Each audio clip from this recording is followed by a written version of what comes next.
44 لوگ ہی مر گئے، 44 یا 54 ایسی کچھ، وہ 44 یا 54 لوگ مر گئے شراب پینے کی وجہ سے عید کے دن۔ اندازہ لگائیے، غور کیجئے کہ اس حالت میں اللہ کے پاس پہنچے ہیں، ان کا کیا بنے گا۔ وَلَعَنَ آخِرُ هَذِهِ الْأُمَّةِ أَوَّلَهَا، اور اس امت کے آخری طبقے کے لوگ پہلے والوں کو برا بنا کہیں۔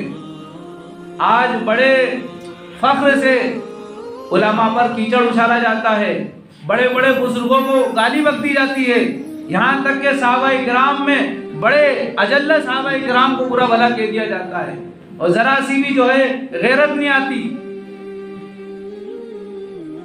بڑے بڑے صحابہ کرام کو، بزرگوں کو برا بھلا کہہ دیا جاتا ہے، اور یہ کہنے والے عام لوگ نہیں ہیں، سمجھدار پڑھے لکھے لوگ اس طرح کی غلطی کر دیتے ہیں۔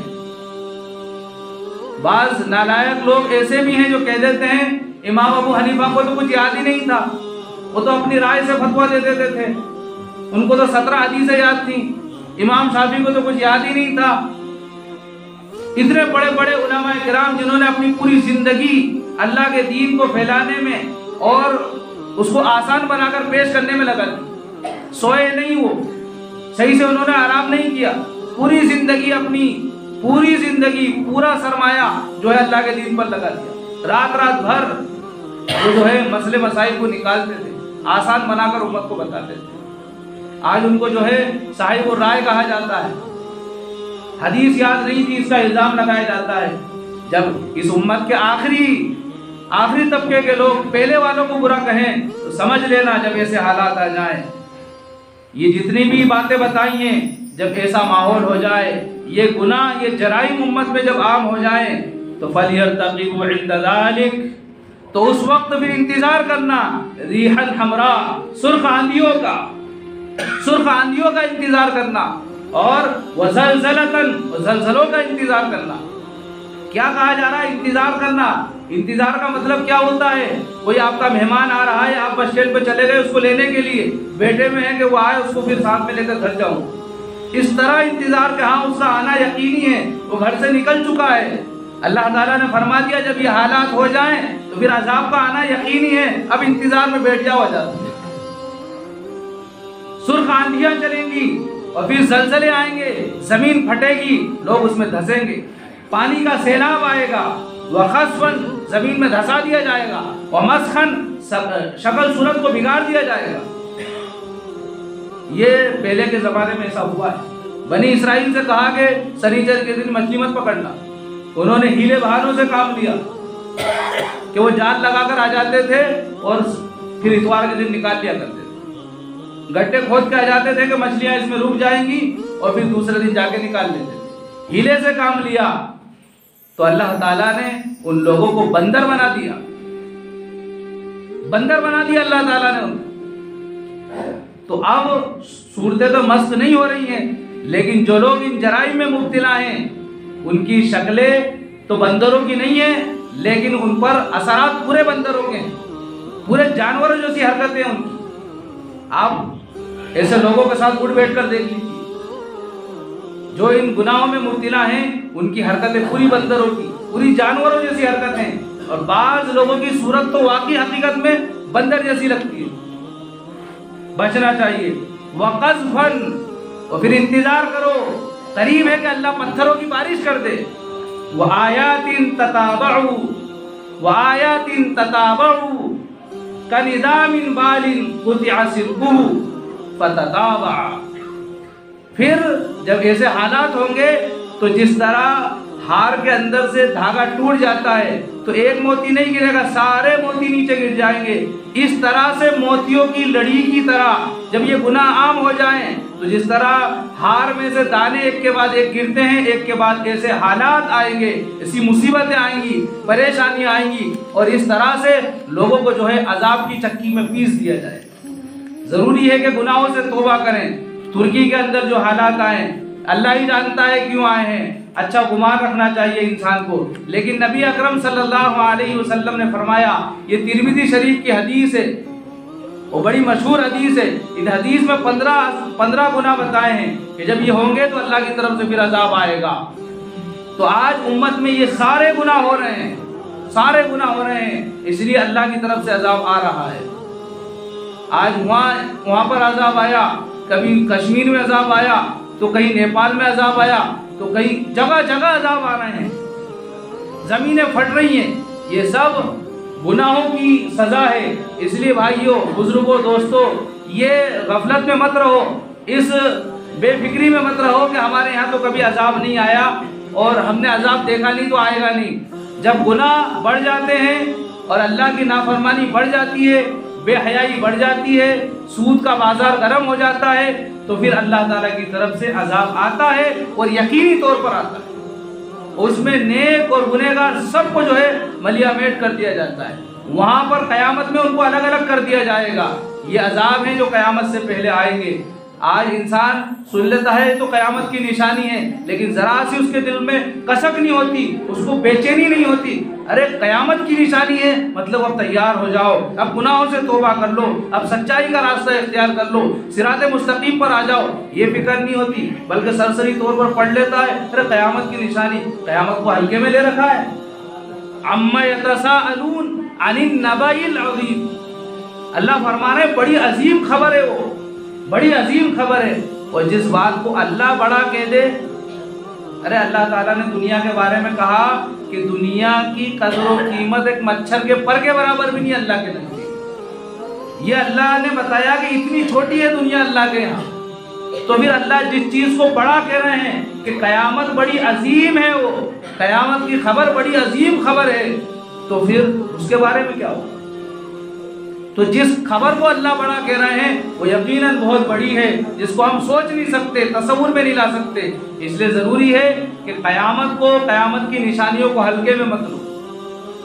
دعا کرو ان لوگوں کے لیے جو اس بھوکمپ کے یا اس زلزلے کی زد میں آئے ہیں کہ اللہ تعالیٰ جو چلے گئے ان کی مغفرت فرمائے، جو اس سے متاثر ہوئے ہیں اللہ تعالیٰ ان کا حامی و ناصر ہو، اور اللہ تعالیٰ ان سب کی جو ہے بھرپور مدد فرمائے، اور اللہ تعالیٰ ہم سب کو جو ہے راہ راست پر جمع فرمائے۔ اللہ تعالیٰ ہم سب کو دین و شریعت کے مطابق زندگی گزارنے والا بنائے۔ یہ دعا کرو اور اپنے گناہوں سے توبہ کرو۔ پتہ نہیں اللہ کی طرف سے کب جو ہے دنیا کی تباہی کا فیصلہ ہو جائے، کب اللہ تعالیٰ قیامت کو برپا کر دے، یہ اللہ جانتا ہے، کوئی دعویٰ نہیں کر سکتا اس بارے میں۔ تو ضروری ہے کہ توبہ کریں، آج سے ابھی سے توبہ کریں اور اپنی زندگی کو صحیح رخ پر لانے کی فکر کریں۔ اللہ تعالیٰ ہم سب کو عمل کرنے کی توفیق عطا فرمائے۔ آمین۔ وآخر دعوانا ان الحمد للہ۔